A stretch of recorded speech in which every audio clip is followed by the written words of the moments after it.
Une carrière qui ne fait pas l'unanimité. Clara Luciani en a fait du chemin depuis qu'elle a prêté sa voix du premier album du groupe La Femme, Psychotropical Berlin, sorti en 2013. Entre des concerts à guichets fermés, 2 victoires de la musique et 2 albums, l'artiste de 30 ans a su s'imposer comme l'une des chanteuses phares de la nouvelle scène française.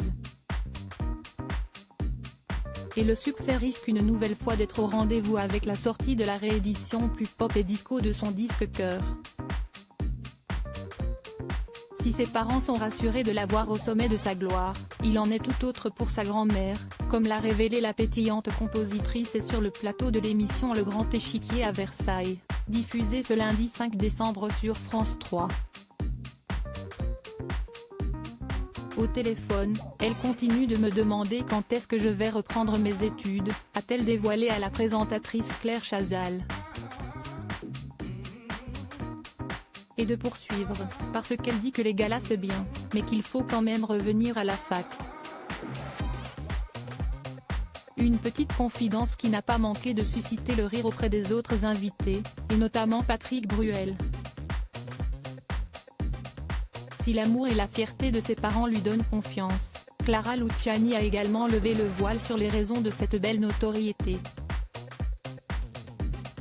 Bien qu'elle caracole en tête des ventes avec son dernier opus, véritable remède contre la morosité, l'amie de Julien Doré ne souhaite pas prendre ce succès pour acquis. C'est important, finalement, de garder une certaine peur, a-t-elle expliqué en préambule. Avant d'ajouter, il faut la tenir en laisse. Je pense que ça peut être utilisé comme quelque chose qui va vous donner une force. Il semblerait que Clara Luciani ait trouvé la clé d'un succès qui n'est pas près de se terminer. Clara Luciani, ce tendre souvenir partagé avec son grand-père. Bien que pudique et discrète, Clara Luciani partage de temps à autre de tendres anecdotes au sujet de sa famille. Dans un grenier repensé, l'interprète des titres La Grenade et le reste s'est livré à cœur ouvert à Frédéric Lopez. Dans l'émission Le Temps d'un dimanche à la campagne, diffusée dimanche 6 novembre sur France 2, la chanteuse est revenue sur son enfance, son parcours, sa carrière et sa famille. Et un membre de sa famille avait toujours une petite attention à son égard.